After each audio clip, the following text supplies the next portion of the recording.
कड़वापन दिखाने के लिए और चेतावनी देने के लिए जो हुजूम में उमड़ पड़ा है, उन तमाम साथियों और नेताओं और कार्यकर्ताओं को मैं जय भीम लाल सलाम देना चाहता हूं। दोस्तों, 2014 के बाद एक ऐसी सरकार इस देश में है जिसे इस देश के संविधान मंजूर नहीं है, जिसको इस देश की स्वतंत्रता मंजूर नहीं है, जो अंग्रेजों की दलाली और गुलामी करते रहे हैं। और जब उनकी सरकार आ गई तो 10-12 साल में उनका चरित्र भी सामने आ गया। ये आरएसएस 3 शब्दों का मानो उन्होंने पेटेंट लिया है। कौन से वो 3 शब्द है? संस्कार, चरित्र और राष्ट्र प्रेम। और इसी 14 साल में आरएसएस के तीनों मंत्र धराशायी हो गए हैं। चरित्रवान की फैक्ट्री, अब तो अपने आप को कहने वालों से मैं ये जानना चाहता हूं, इस मंच से मैं पूछना चाहता हूं, अगर आप चरित्रवान की फैक्ट्री है तो आपकी फैक्ट्री से नरेंद्र मोदी जैसा चरित्रहीन स्वयंसेवक पैदा कैसे हो सकता है, ये हम जानना चाहते हैं। ये मामला एक व्यक्ति का नहीं है, देश की चरित्र के साथ ये खिलवाड़ है। अरे कौन है जफरी जो लड़कियों का व्यापार करता, सत्ताधारियों को, भांडवलदारों को मासूम लड़कियां पहुंचाता है, उनका कत्ल करता है, उनके पास जाता है भारत का एक मंत्री। कितने दिनों से इसकी चर्चा चल रही है, कितने मेलों का आदान प्रदान हुआ है, फोटो छप गई। बाला साहब ने तो एक ऐसा फोटो प्रकाशित कर दिया जिसमें प्रधान सेवक का फोटो है। 1 महीने से ये तमाम चीजों की चर्चा चल रही है, लेकिन आरएसएस का हेडक्वार्टर परसों, बड़ा साहब, परसों एक अस्पताल का उद्घाटन करने आए थे भागवत साहब। बात अस्पताल की कम, चरित्र की ज्यादा कर रहे थे। तो मैं जानना चाहता हूं भागवत साहब, काहे को चरित्र की बात कर रहे हो? आप अपने एक स्वयं सेवक का इस्तीफा नहीं दे सकते हो, आपका स्वयं सेवक एक मंत्री का इस्तीफा नहीं ले सकता, अब चरित्र की बात करते हो? मुझे अभी भी याद आ रहा है, लोकसभा में एक समय चर्चा चल रही थी, मुलायम सिंह जी जब खड़े होकर बोल रहे थे तो आरएसएस वाले उनको बहुत टोक रहे थे। तब मुलायम सिंह जी ने इशारा किया, तुमचा चरित्र काय आहे ते आम्हाला सांगू नका, जेलमध्ये आम्ही पाहिलेले आहे। तो ऐसे चरित्रहीन वैभवचारी लोग और उनका नेता इस देश में प्रधानमंत्री है, शर्म की बात है। 10 साल में जिस देश ने अंग्रेज साम्राज्यवाद के खिलाफ लड़ाई लड़ा, अंग्रेजों को भगाया, आजादी के बाद दुनिया के 150 मुल्कों को इकट्ठा किया और अमेरिकन साम्राज्यवाद के खिलाफ अपनी भूमिका निभाई। 14 साल में पूरे देश की विदेश नीति की ऐसी तैसी करते हुए ट्रम्प अंकल के चरणों में गिर गए।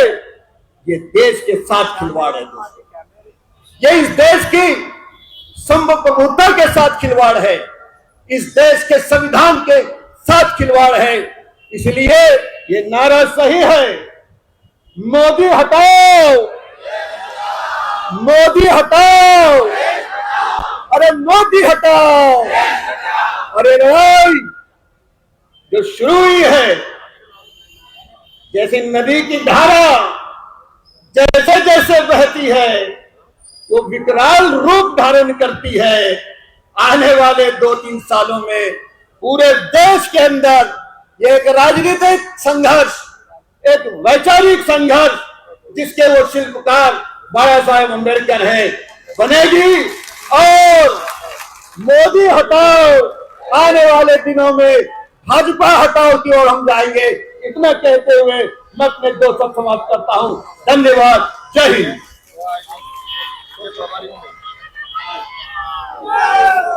त्यानंतर वंचित बहुजन आघाडी प्रदेश कमिटी सदस्य कुशलभाऊ मेश्राम यांना विनंती करतो की त्यांनी थोडक्यात आपलं मनोगत व्यक्त करायचं।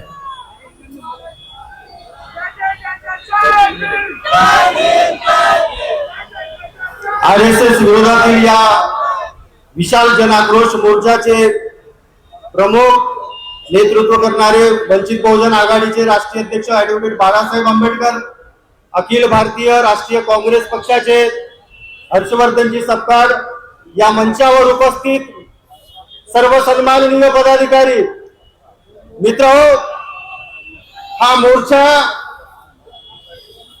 या देशाचे पंतप्रधान नरेंद्र मोदी यांना बाजूला सारण्यासाठी आम्ही आयोजित केलेला आहे। ज्यांनी या देशाचं सार्वभौमत्व गहाण ठेवलं आहे त्यांना त्या पदावरून बाजूला सारलं पाहिजे म्हणून हा मोर्चा आहे। आपल्याला माहितीच असेल की मागील काही महिन्यापासून संपूर्ण जगभर ज्या फाईलची चर्चा होते ती एप्स्टीन फाईल, त्या एप्स्टीन फाईल मध्ये आपल्या पंतप्रधानाचं नाव आलं।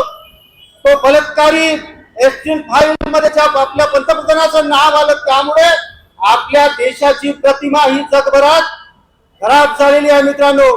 आणि म्हणून मग या देशाची प्रतिमा ही स्वच्छ असली पाहिजे।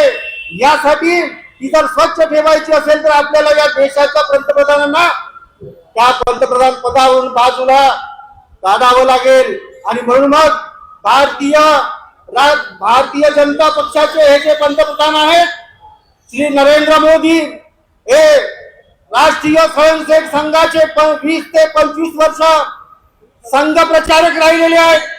आणि म्हणून तुमचे संघ प्रचारक असलेले जे मोदी आहेत यांना आपण पदावरून हटवलं पाहिजे। आणि भारत देशाची जी प्रतिमा आहे ती देशामधली प्रतिमा, या जगामधली प्रतिमा आपण ती सांभाळली पाहिजे म्हणून आम्ही तुम्हाला निवेदन देण्यासाठी हा मोर्चा काढलाय।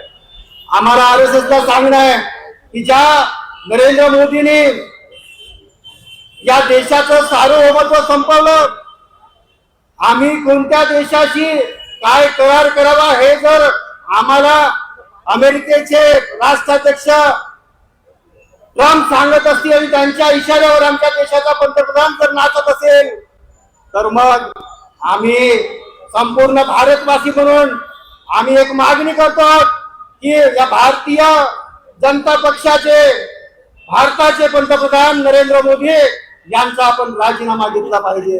मित्रांनो, बोलणारे वक्ते खूप आहेत म्हणून मी आपलं एक शेवटचा नारा देतो आणि आपण माझं वक्तव्य संपवितो।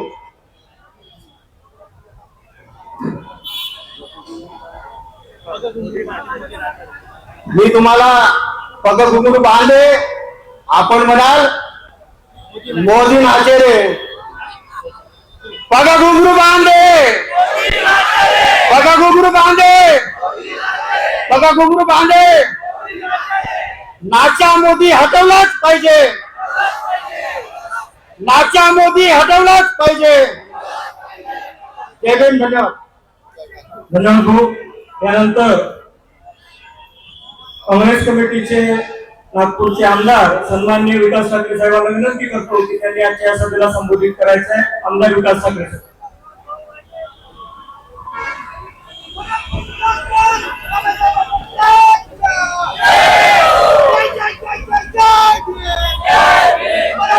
मित्रांनो, आजच्या या आरएसएस कार्यालयावरच्या मोर्चाच्या नेतृत्व करण्यासाठी आणि देशात पहिल्यांदा ज्यांच्या लक्षात आलं की आरएसएस वर का मोर्चा न्यावा असे आदरणीय प्रकाश आंबेडकर साहेब, आमच्या प्रदेश काँग्रेस कमिटीचे, महाराष्ट्र प्रदेश काँग्रेस कमिटीचे अध्यक्ष हर्षवर्धन दादा सपकाळ, मंचावर उपस्थित आमचे सहकारी मित्र, अकोल्याचे आमदार, सर्व वंचित बहुजनचे पदाधिकारी, काँग्रेसचे पदाधिकारी, बंधू भगिनी, मित्रांनो, आता आपल्याला इथून मोर्चाने जायचं आहे. आणि ते कशासाठी जायचं आहे तर ज्या FSC फाईल मध्ये नरेंद्र मोदीजी यांचा मोठा सहभाग आहे आणि ते कोणाच्या इशाऱ्यावर नाचत आहे. आणि आपल्याला हे त्या विचारधारेला सांगायचं आहे की जी विचारधारा या देशामध्ये आपला प्रचार करत फिरते, त्या विचारधारेला सांगायचं आहे की आता तरी तुम्ही मोदी साहेबांचा राजीनामा घ्या. यासाठी आपण इथे जमलेलो आहोत मित्रांनो. आणि मला वाटतं इथे सर्वच या मोर्चासाठी आलेले आहेत. आताच वक्त्यांनी जोरदार भाषण दिले, 2 प्रमुख भाषण व्हायचं आहे. आणि म्हणून मी तुम्हाला सांगतो की आपण संयमानं, शांतीनं आगेकूच करणार आहोत. आपल्याला समोर जायचं आहे आणि त्यासाठी सर्वांनी तयार राहावं. जय भीम, जय विदर्भ, जय महाराष्ट्र. त्यानंतर अकोला पश्चिमचे आमदार साजिद खान पठाण यांना विनंती करतो की त्यांनी आजच्या सभेला मार्गदर्शन करायचं आहे. आमदार साजिद खान पठाण.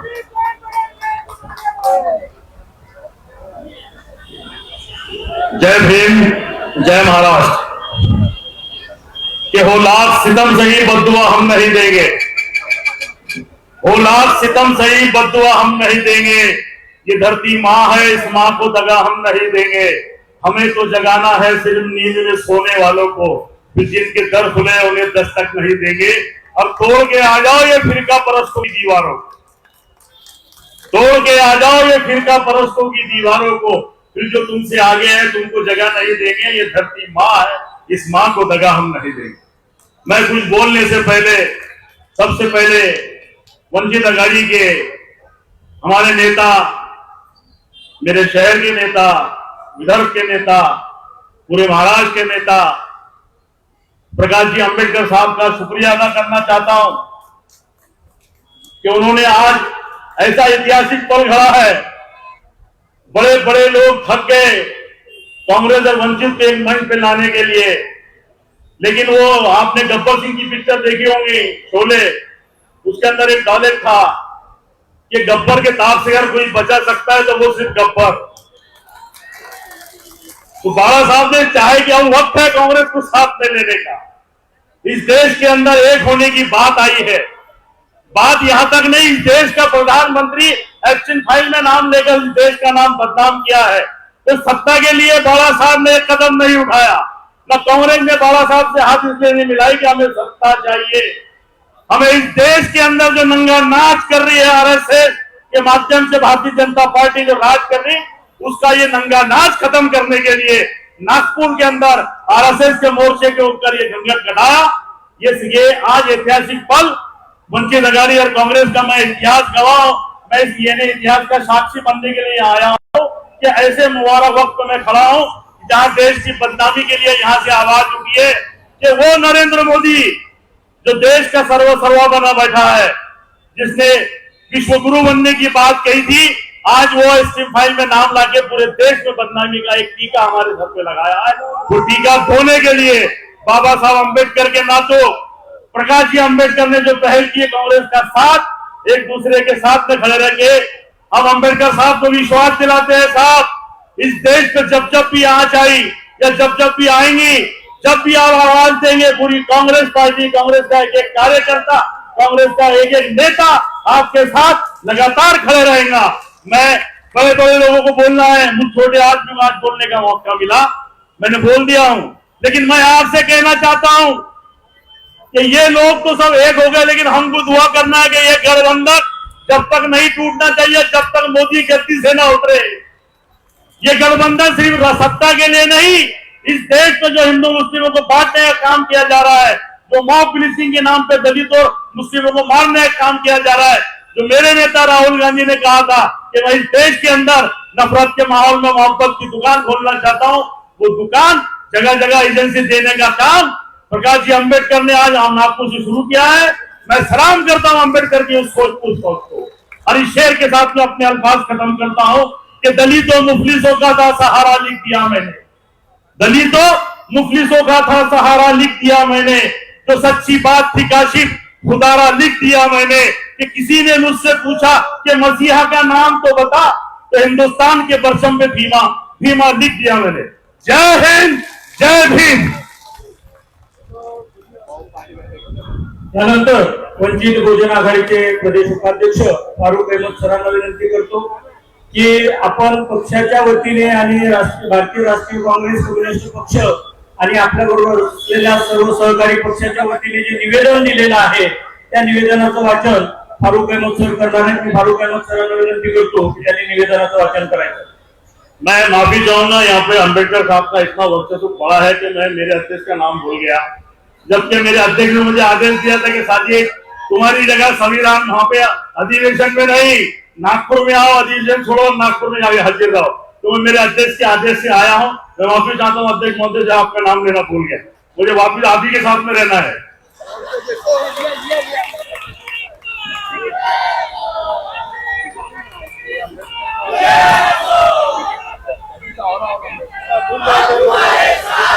हो गई है फिर पर्वत सी पिघलनी चाहिए, इस हिमालय से कोई गंगा निकलनी चाहिए, तेरे सीने में नहीं मेरे सीने में सही हो कहीं भी मगर आग जलनी चाहिए। सिर्फ हंगामा खड़ा करना हमारा मकसद नहीं, सिर्फ हंगामा खड़ा करना हमारा मकसद नहीं, हमारी कोशिश है कि ये व्यवस्था बदलनी चाहिए, हमारी कोशिश है कि ये सूरत बदलनी चाहिए।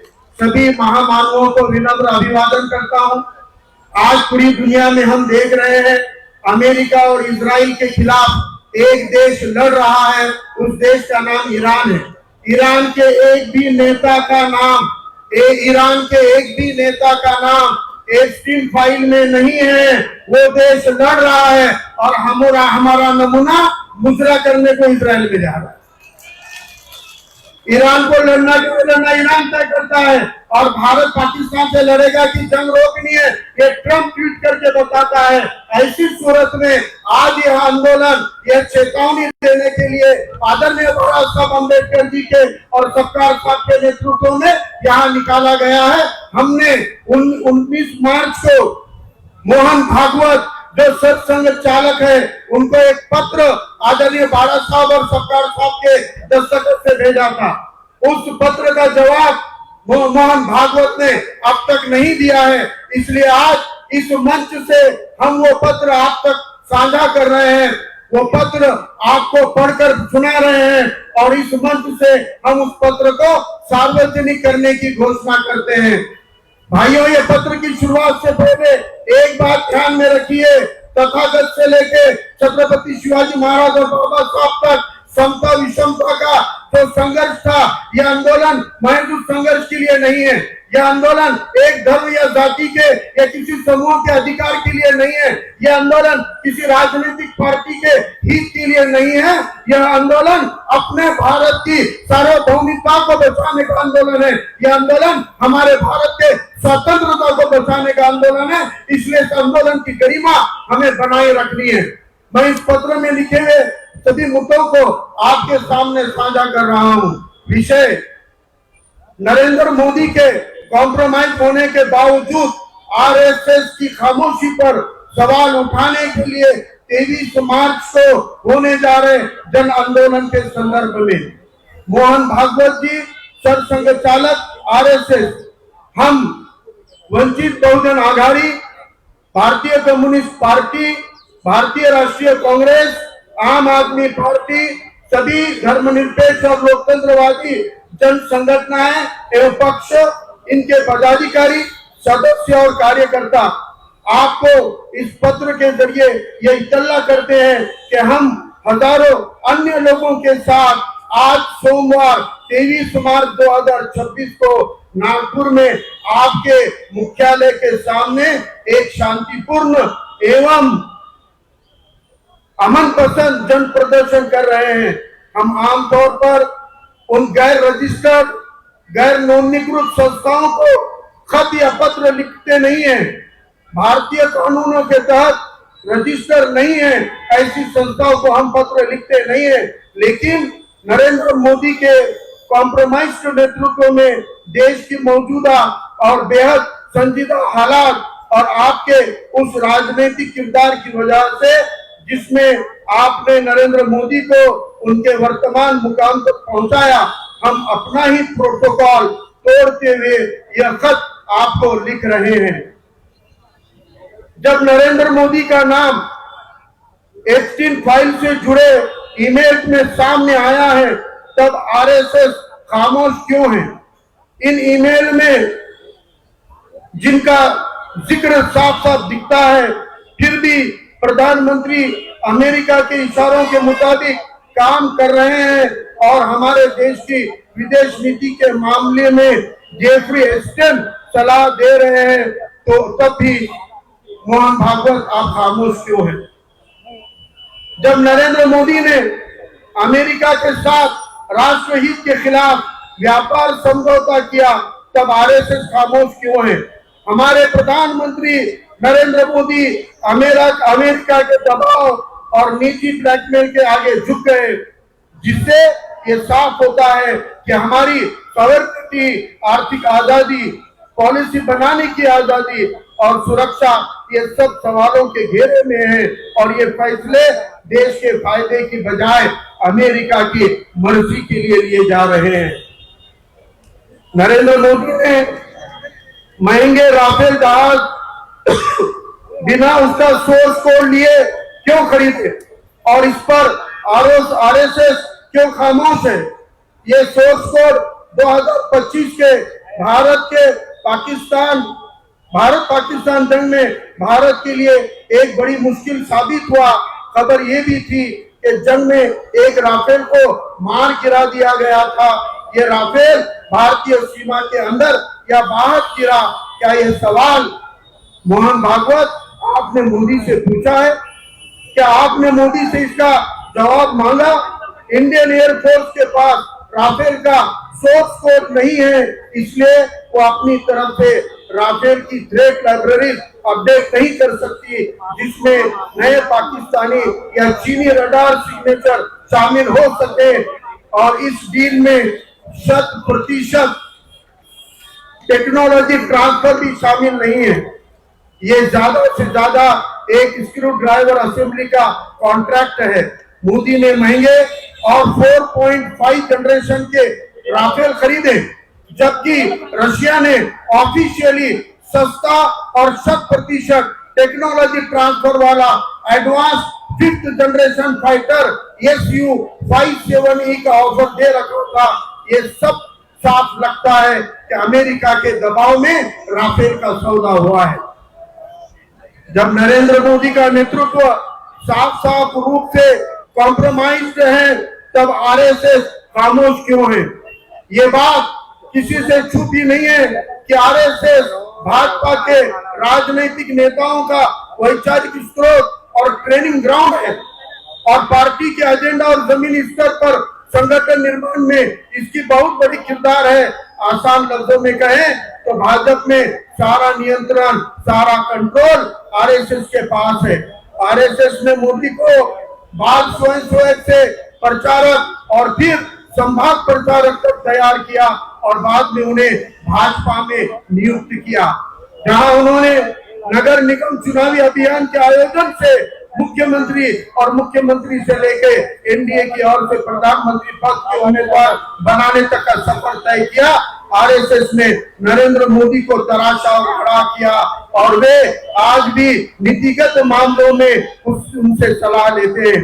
आज जब नरेंद्र मोदी का नेतृत्व कॉम्प्रोमाइज हो चुका है, जिससे हमारी सॉवरेनिटी, पॉलिसी बनाने की आजादी, सुरक्षा और आजादी कमजोर हुई है, तब आरएसएस कहाँ है? क्या आरएसएस इन सभी मामलों में शामिल है?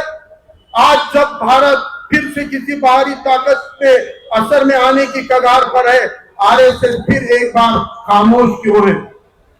ये वो जरूरी सवाल है जो हम 23 मार्च को अपने शांतिपूर्ण और अमन प्रदर्शन के दौरान आरएसएस से पूछेंगे।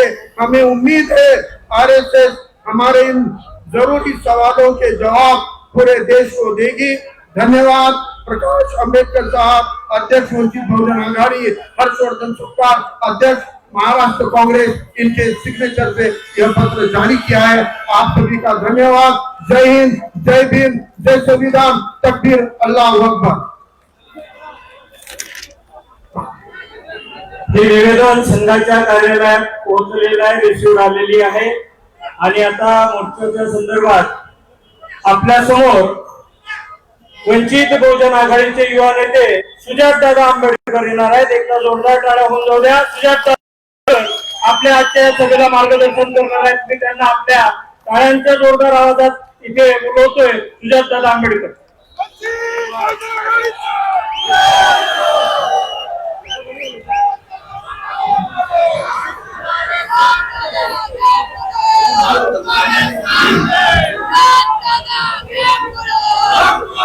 डॉक्टर बाबासाहेब आंबेडकरांचा, भारतीय संविधानाचा जय जय जय जय जय भीम, जय जय जय जय जय भीम। समतेचे विचार रुजवणाऱ्या सर्व महामानवांना त्रिवार अभिवादन करतो। मंचावरती उपस्थित सर्व मान्यवर आणि तसेच 23 मार्च रोजी नागपूरमध्ये उपस्थित झालेल्या भारतातल्या इतिहासातल्या आरएसएसच्या कार्यालयावरती निघालेल्या पहिल्या मोर्चातल्या सहभाग घेणाऱ्या तमाम क्रांतिकारी साथीदारांना माझा जय भीम। मित्रांनो, आज आपण जरी आरएसएसच्या कार्यालयावरती मोर्चा काढत असलो तरी एक गोष्ट आपण सर्वांनी समजून घेतली पाहिजे की आपण आरएसएसच्या विरोधात मोर्चा काढत नाही आहोत। आपण आरएसएस ची संवाद साधायला मोर्चा काढतोय आणि त्यांना काही प्रश्न विचारायला मोर्चा काढतोय। आणि आपलं म्हणणं एवढंच सोपं आहे की आता जी सरकार स्थापन झाली, आताचे जे पंतप्रधान आहेत त्यांना आरएसएसनी सत्तेत बसवलेले आणि आताचे जे पंतप्रधान आहेत ते जेफ्री एप्स्टीन फाईल मध्ये त्यांचं नाव आल्यामुळे त्यांचे हात हे दगडाखाली आलेले। म्हणून आम्हाला आरएसएस ला नुसतं एवढं विचारायचंय की तुम्ही ठिकठिकाणी राहता, देशभक्ती शिकवता, राष्ट्रभक्ती शिकवता, कुटुंब संस्कृती शिकवता, संस्कृती संस्कार शिकवता, पण आज जर आपण आपल्या भारताचे पंतप्रधान बघितले तर जेफ्री एप्स्टीन जो एक बलात्कारी होता आणि ज्यांनी आंतरराष्ट्रीय सेक्स रॅकेट चालवलं होतं, अशा माणसाशी आपल्या पंतप्रधानांचे संबंध आहेत। तर असे संबंध असणं तुमच्या कुटुंब व्यवस्थेत बसतं का? तुमच्या कुटुंबी संस्कृतीत बसतं का? आणि तुमच्या संस्कारांची मान्य आहे का? हे आम्हाला सांगा। हा प्रश्न विचारायला आज आरएसएसच्या कार्यालयावरती आपण मोर्चा काढलेला आहे। आणि दुसऱ्या बाजूला मित्रांनो, एप्स्टीन फाईल मध्ये नाव आल्यामुळे आणि त्याच्या आतमध्ये ज्या ज्या गोष्टी नमूद केल्या त्या बाहेर येऊ नये म्हणून नरेंद्र मोदी घाबरले आणि अमेरिकेच्या खिशात जाऊन बसून गेलेले ते आपण समजांनी समजून घेतलं पाहिजे। आणि म्हणून या कॉम्प्रोमाइज परिस्थितीत, या घाबरलेल्या अवस्थेमध्ये नरेंद्र मोदींनी अमेरिकेशी एक करार केला आणि त्याच्यामध्ये भारत देश हा विकायला काढलेला।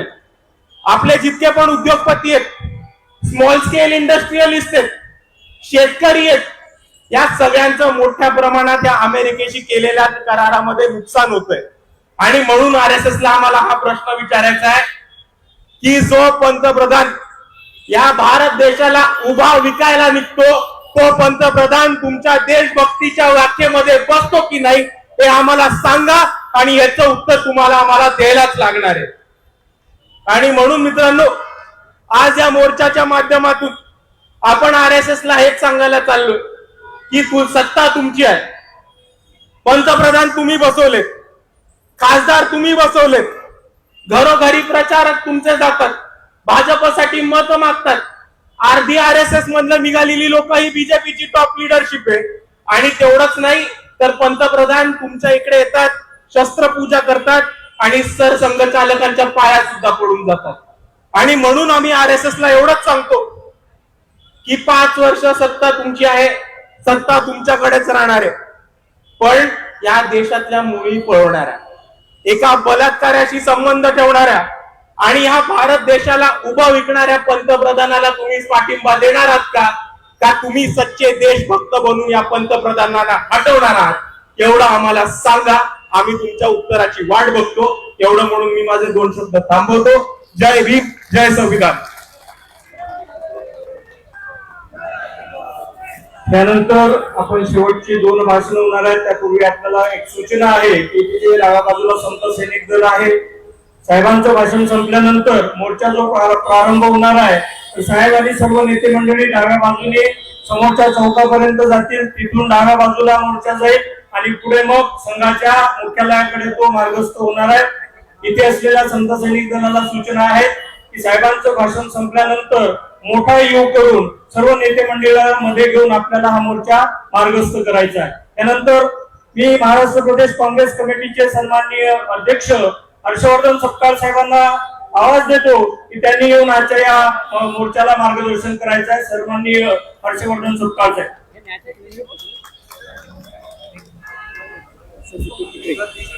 ये इकडे शुभम भाऊ पकड.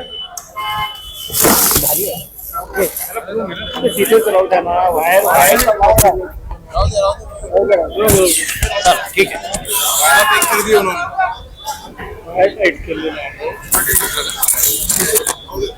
सरफरोशी की तमन्ना अब हमारे दिल में है, देखना ये जोर कितना बाजुए कातिल में है.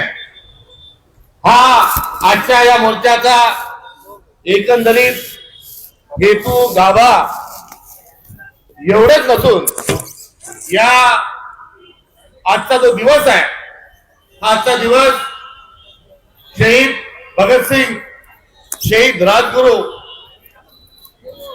यांचा आणि यांच्यासोबतच सुखदेव या भारताच्या 3 हुतात्म्यांचा आजचा फासावर जाण्याचा दिवस आहे. आणि त्यांनी फासावर जात असताना फाशीचा फंदा जो आहे तो चुंबन भगतसिंग आणि राजगुरू सुखदेवांनी घेतलं आणि घेत असताना सांगितलं की आमच्या नंतर हजारो पिढ्या या ठिकाणी येतील आणि त्या या भारतासारखी झगडतील, लढतील.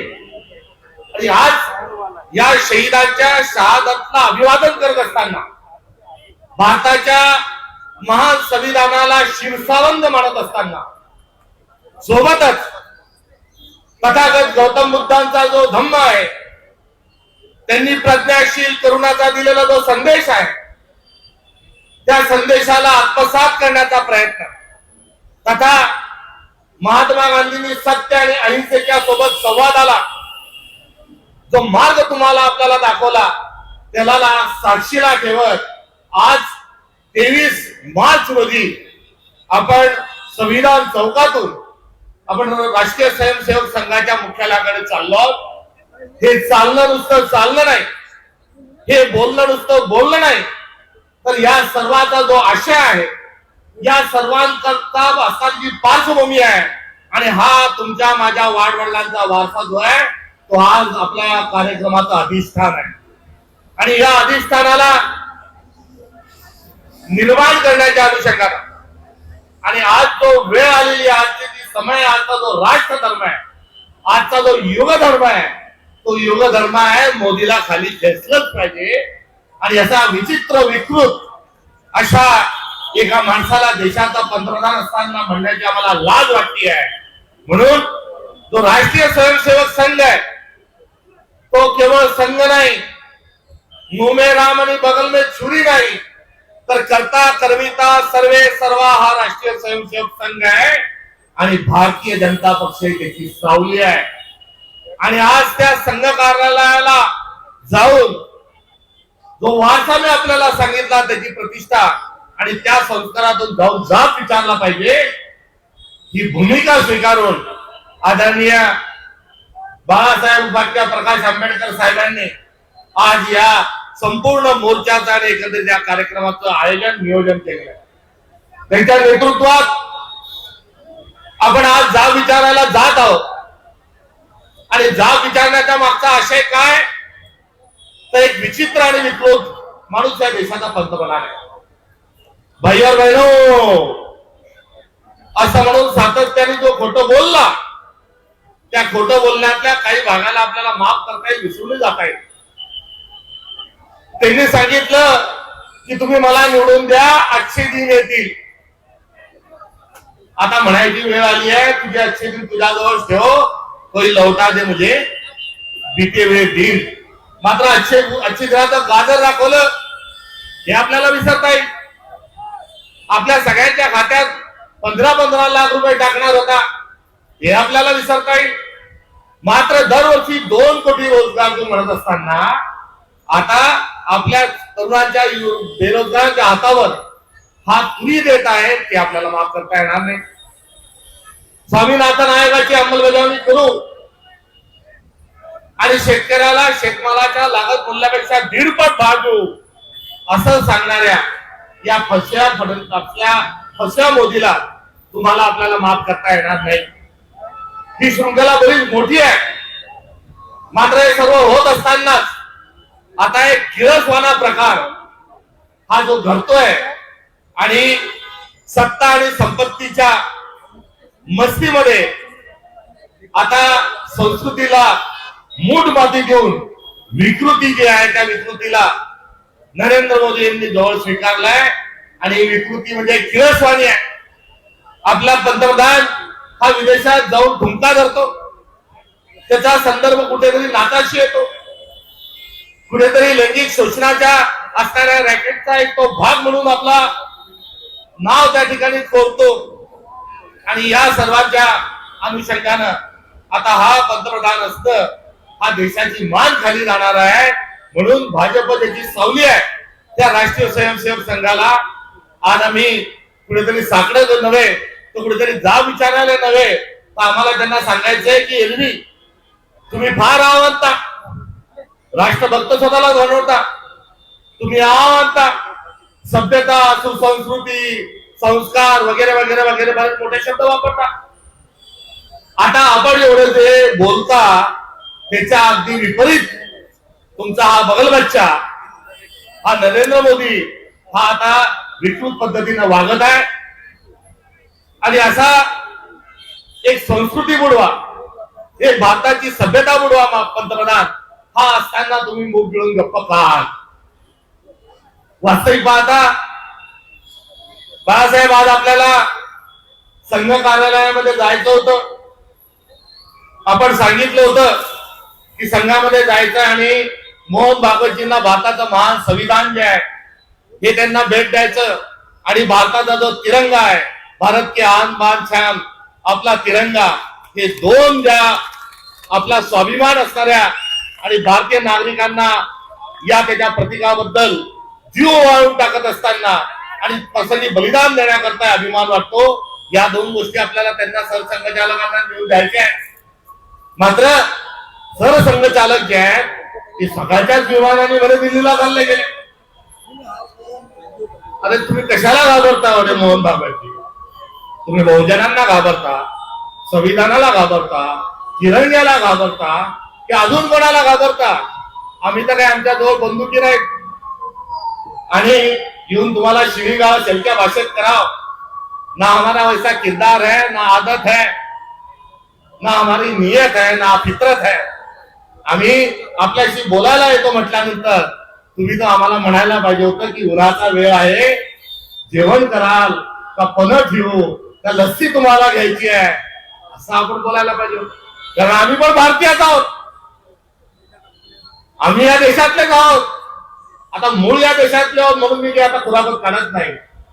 मात्र आम्ही येत असताना भारतीय आपल्याजवळ जर येत असताना तुम्हाला जर दिल्लीला पळून जावं असं वाटत असेल, हो पळून जावं वाटत असेल तर तुमचा प्रभाव आता भाजपवर राहिला नाही असं आम्ही म्हणायचं की तुम्ही जाणून बुजून संविधानाला, आम्हाला, आमच्या परंपरेला पाठ टाकून पळून गेलात असं आम्ही म्हणायचं. हा एक प्रश्न आहे निमित्ताने.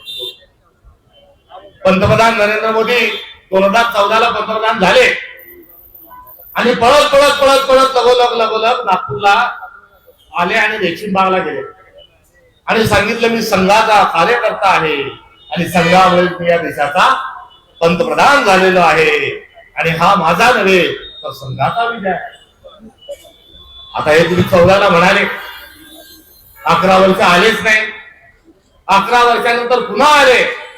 पुन्हा आल्यानंतर तुम्हाला बौद्धिक दिल्या गेलं आणि बौद्धिक देत असताना सांगितलं की वय वर्ष 75 झाल्यानंतर प्रत्येक माणसाने निवृत्ती घेतली पाहिजे आणि तुम्ही आता निवृत्त व्हा आणि मार्गदर्शक मंडळामध्ये जा, ही आपली असणारी परंपरा आहे असं बौद्धिक पाजलं. ते काही नरेंद्र मोदींनी प्रायशान केलं नाही, स्वीकारलं नाही. ते पाठ दाखवून उत्तरकडे चालले गेले आणि ही घटना काय दर्शवते की संघाच्या ताब्यात नरेंद्र मोदी राहिलेला नाही. संघाला नरेंद्र मोदी घाबरत नाही. निदान ते तरी सांगून द्या की माझा आता नरेंद्र मोदी भारतीय जनता पक्ष आहे त्याच्यात नाही, ते सैराट झालेले आहेत असं तुम्ही सांगा. नाहीतर त्यांचा राजीनामा आपण घ्या. मात्र तुमचा एक तर प्रभाव चालला गेलाय किंवा तुमच्यातही नैतिकता उरलेली नाही. हे खुलं आव्हान या संविधान चौकातून आम्ही आपल्याला देत आहोत. आमच्या हातात संविधान आहे आणि तुमच्या हातात काय आहे? काय त्यांच्या हातात?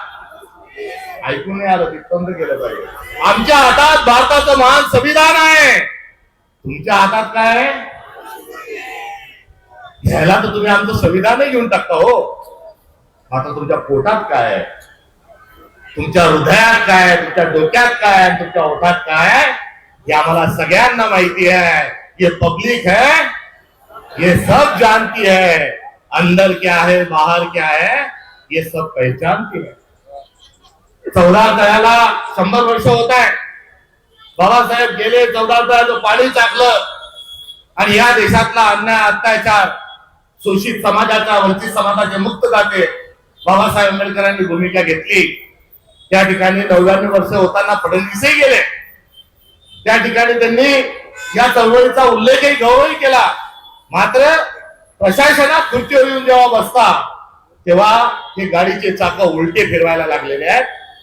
अबकी बार 400 पार आणि संविधान बदलायचं आहे आणि बंच ऑफ थॉट हे राष्ट्रीय स्वयंसेवक संघाच्या माध्यमातून त्यांना या देशावर आणायचे.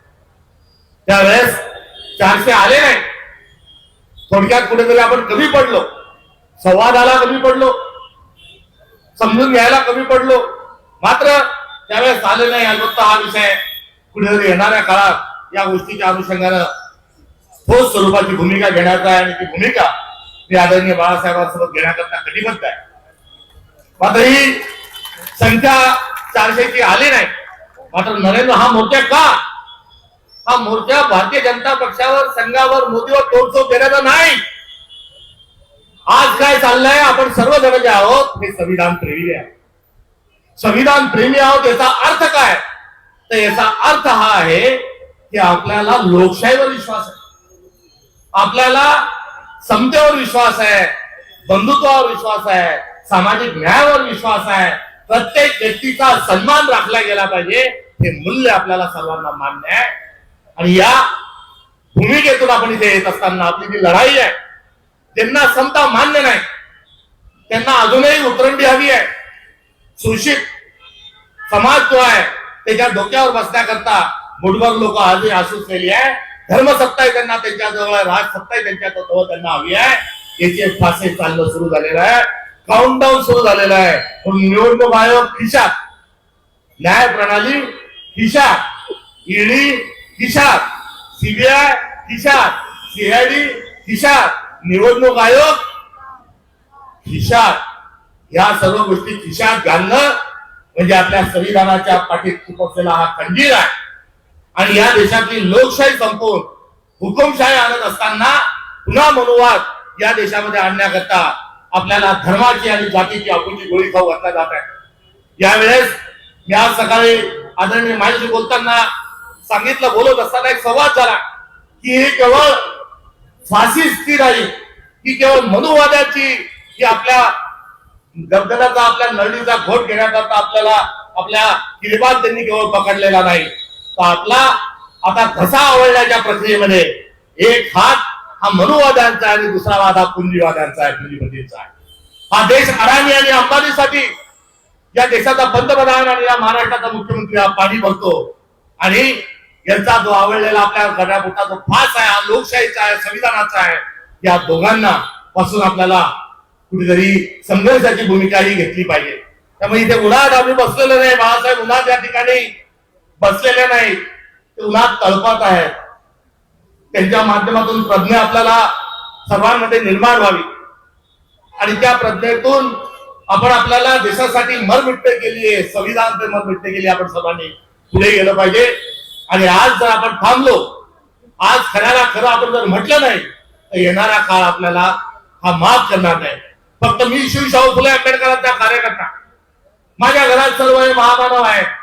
मी त्यांच्या जयंत्या पुण्यतिथ्या साजरा करतो, त्यांच्या जयंती पुण्यतिथीला मी खूप छान भाषण करतो, यांच्या जयंतीला मी खूप छान नाच करतो. हा गोष्ट द्या ज्याच्यावर जर आपण आपली अस्मिता आणून ठेवली तर आपण पुरोगामी नाही, हे बंधुजन समजून घ्या. मी बोलत असताना नागरिक बोलण्याची शक्यता नाकारता येत म्हणून आवडता येतो.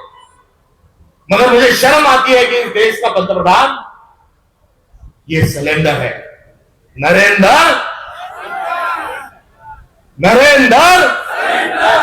सिलेंडर भी गायब, नरेंद्र भी गायब. भाई और बहिणो, म्हणता म्हणता आगडी थांबत नव्हता आणि म्हणे माझी छाती आता कुठे गेली ती 56 इंचाची छाती.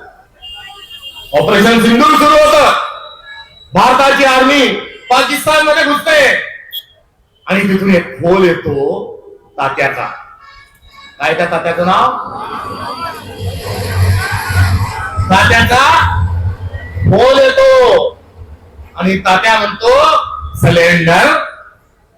नरेंद्र विळात चालला जातो आणि आपलं जे लढाई आहे ही लढाई तो तात्या जो आहे अमेरिकेतून थांबवतो आणि 56 इंचाच्या छातीमध्ये 5 नंतर एक टिंब लागतो आणि हिटभर 5.5 इंचाचा छातीवाला पंतप्रधान हा बेशरम सारखा आपली आग घालवतो, आपली देशभर आणि जगभरामध्ये आपली इज्जत घालवतो.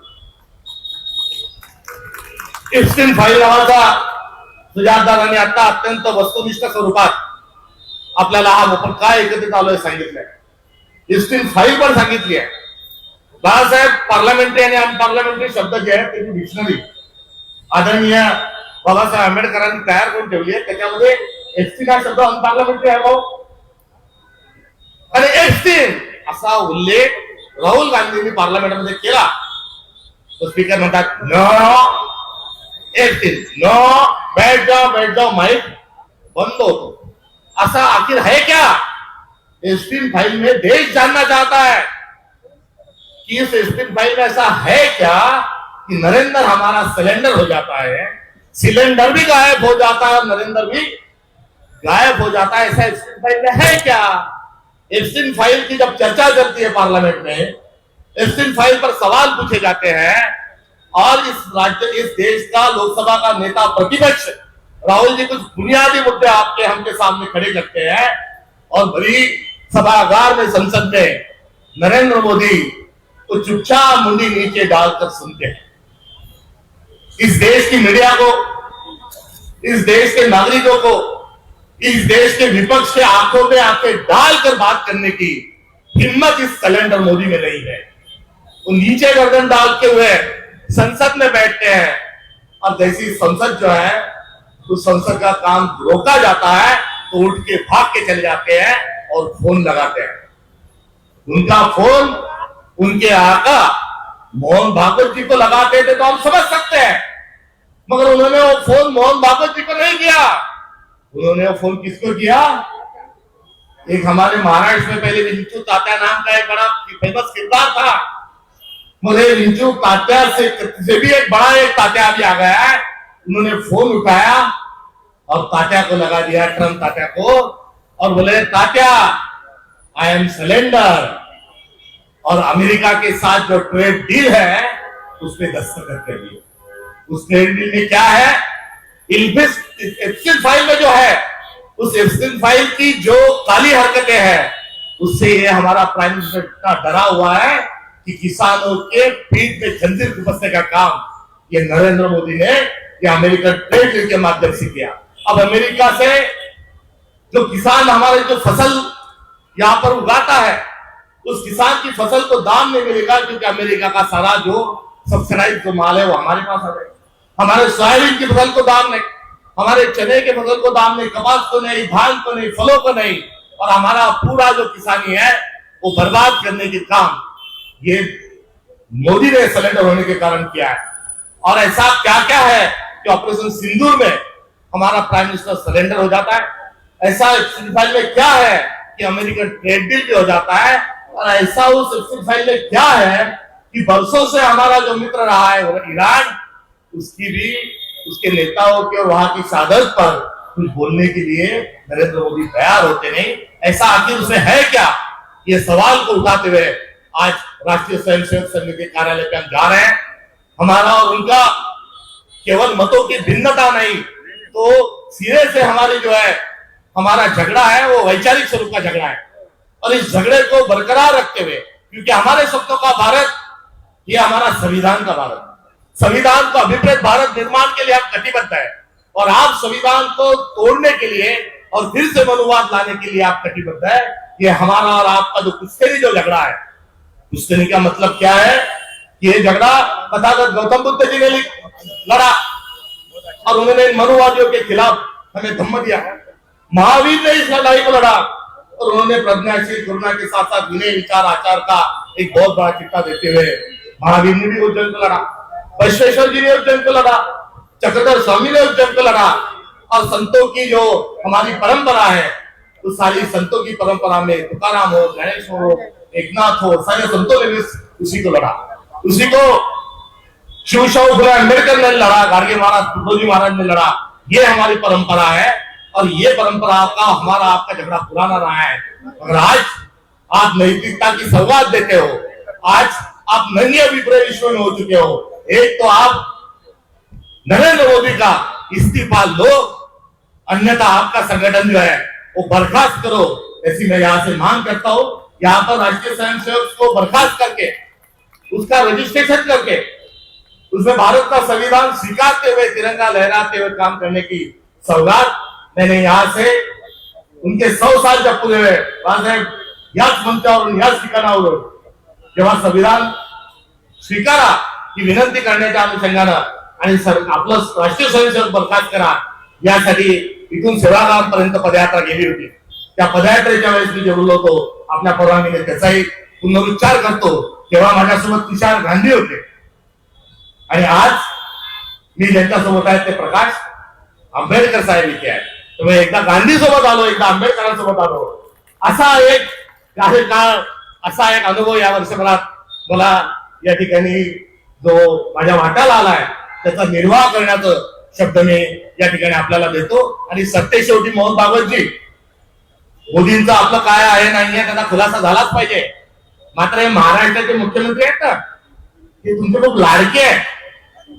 या तुमच्या लाडक्या मुख्यमंत्र्यांना जरा सांगता आलं तर सांगा की अरे असे दुसऱ्याचे पक्ष फोडू नको, आपण वैचारिक चालत आपल्या विचारांचा प्रचार कर, कशाला लोकांचे घर फुटतो। कारण कोणाचं घर फोडणं हे पाप आहे, कोणाचं घर फोडणं हा संस्कार नाही, ही विकृती आहे। त्यामुळे असं करत नको जाऊ बाळा, असं सांगण्याचा प्रयत्न करा। अजून त्यांना हेही सांगा की समृद्धी महामार्ग केला, 20,000 कोटीचा भ्रष्टाचार केला, 50 कोटी एकदम ओकेचा नारा त्यातून आला। असा भ्रष्टाचार गड्या करत नको जाऊ।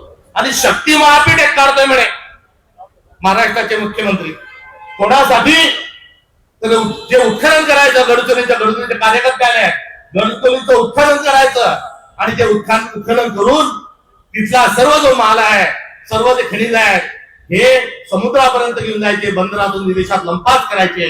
ईस्ट इंडिया कंपनी कच्चा माल पाठवत होती, पक्का आणत होती, तसंच आता कच्चा माल पाठवण्याकरता देवेंद्र फडणवीस हे उद्योगपतींना आणि पर्यावरणाचा ऱ्हास होणाऱ्या लोकांसाठी रेड कार्पेट जो शक्ती महापीठ काढत आहे त्या संदर्भात त्यांना जरा समजून सांगा। त्यांना हे समजून सांगा की कोणी दिल्लीला गेलं तर लगेच त्याच्या फाईल नको बाहेर काढतो, आधीच काढत जा भ्रष्टाचार थांबव. दिवंगत अजितदादा दिल्लीला गेले, पार प्रवाहाचं प्रकरण बाहेर काढलं. एकनाथ शिंदे दिल्लीला गेले आणि म्हणे मोदींशी 1.5 तास भेटले. ती घरात का फरात त्याचं काढलं. आणि तो घरात विकृत माणूस होता, आता म्हणता आम्हीच प्रकरण बाहेर काढलं. अरे ते झालं का बाबा? विचारा बाबतची की बाबा फडणवीस लाडक्या, तुझ्या महाराष्ट्राचा मुख्यमंत्री गेला, 3 टर्म आहेस, तुझ्या असताना हे झालं कसं? कसे बलात्कार होतात आहे? आणि जे मामला ते प्रकरण नोव्हेंबरचं आहे, ते नोव्हेंबरचं प्रकरण मार्च मध्ये काढता. तुला लाज का वाटत नाही? हे देखील मोहन भागवतजींनी कुठेतरी फडणवीसांना विचारायची आवश्यकता आहे. बडे मिया तो बडे मिया, छोटे मिया सुभान अल्लाह, अशी मोहनजी अशी परिस्थिती आहे. यातून हे सर्व कुठेतरी थांबवा. बर्बाद गुलिस्ता के लिए, बर्बाद गुलिस्ता के लिए बस एक ही उल्लू काफी है. यहाँ हर शाख पे उल्लू बैठा है, अंजाम गुलिस्ता क्या होगा. देशातलं मंत्रिमंडळ आणि महाराष्ट्रातलं मंत्रिमंडळ या दोघींना खाली घेतल्याशिवाय शिवशाहू फुले आंबेडकर आपण स्वस्थ बसणार नाही. हा सर्वांनी संकल्प घ्यावा ही अपेक्षा या निमित्ताने व्यक्त करतो. मंचावरील सर्व संविधान प्रेरणांना मी अभिवादन करतो. आणि आगामी काळात वंचित बहुजन आघाडीच्या सोबत काँग्रेसच्या भूमिकेतून सोबत बघणं हे सगळ्या तमाम या देशातल्या संविधानवाद्यांना खूप बाळासाहेब भावलेलं आहे. आणि हे आता पूर्णत्वात जाण्याच्या अनुषंगानं मी या ठिकाणी हार्दिक स्वरूपाची कामना व्यक्त करतो.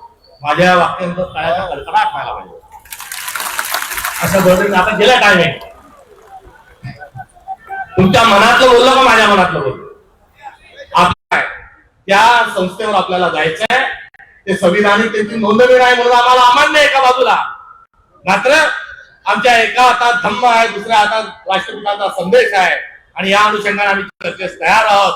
ही भूमिका घेऊन त्यांच्याकडे जात आहोत. त्यामुळे या जितके दिवस या देशाचा पंतप्रधान नरेंद्र मोदी सारखा एक विकृत, विचित्र, विक्षिप्त आणि केवळ उद्योगपतीच्या घरी पाणी वाढणारा पंतप्रधान राहील, तितके दिवस आपल्या देशाचं आणि समाजाचं नुकसान होणार आहे. आणि या नुकसानाला जबाबदार तुम्ही आपण राहू. अन्याय करणाऱ्यापेक्षा अन्याय सहन करणारा मोठा दोषी असतो. तो दोष हा तुमच्या माझ्यावर येणार नाही अशी कर्मठता आपण ठेवू. एवढं त्या निमित्तानं बोलतो. आणि या कल्पकशा या मोर्चाच्या अनुषंगानं देश वाचवण्याचा जो संकल्प घेऊन या कार्यक्रमाचं आयोजन केलं, तेव्हा मी तमाम वंचित बहुजन आघाडीचं आणि बाळासाहेबांना याबद्दल कृतज्ञतापूर्वक त्यांचं अभिनंदन करतो. थांबतो. जय संविधान.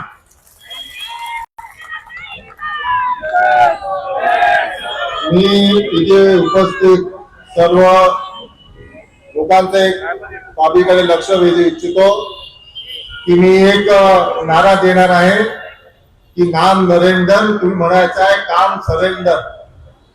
मी म्हणणार आहे नाम नरेंद्र, तुम्ही म्हणे काम सरे. असं नाही, हे संघाच्या कार्यालयापर्यंत गेलं पाहिजे. इथे जे 15-20 हजार लोक आहेत, एकाने मागे जे माझे मित्र उभे आहेत, सहकारी उभे आहेत, कोणीही चूप बसायचं नाही आहे. अरे नाम नरेंद्र, अरे नाम नरेंद्र, आवाज नाही आली. अरे नाम नरेंद्र, अरे नाम नरेंद्र, अरे नाम नरेंद्र.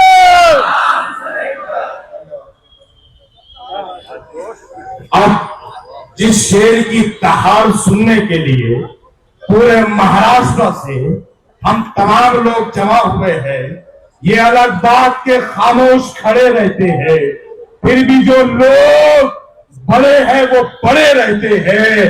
ऐसे दरवेशों से मिलता है हमारा शिजरा, जिनके जूतों में कई ताज पड़े रहते हैं, सैकड़ों ताज जिनके जूतों में पड़े हैं.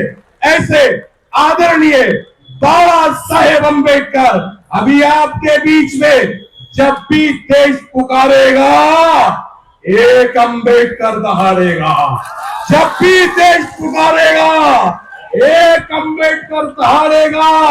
और मैं बाबा साहब को बुलाता हूं कि दायरे में सिमट के आएगा, हर रिवायत से हट के आएगा. आंधियों को जरा खबर कर दो, शेर वापस पलट के आएगा। अरे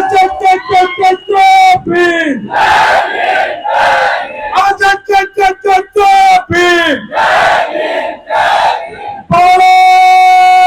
साहेब अंबेडकर तू आगे बढ़ो, साहेब अंबेडकर तू आगे बढ़ो। अरे भीम, भीम, आरएसएस की छाती पर, आरएसएस की छाती पर, अरे आरएसएस की छाती पर, भीम। जोरदार तालियां जब तक आदरणीय बाबा साहेब अम्बेडकर के यहाँ नहीं आ जाते, ये तालियां रुकनी नहीं चाहिए। जिन्होंने कोरोना भगाने को तालियां बजवाई, अब इनको भगाने को तालियां बजते रहनी चाहिए। जोरदार तालियां आदरणीय बाबा साहेब अम्बेडकर।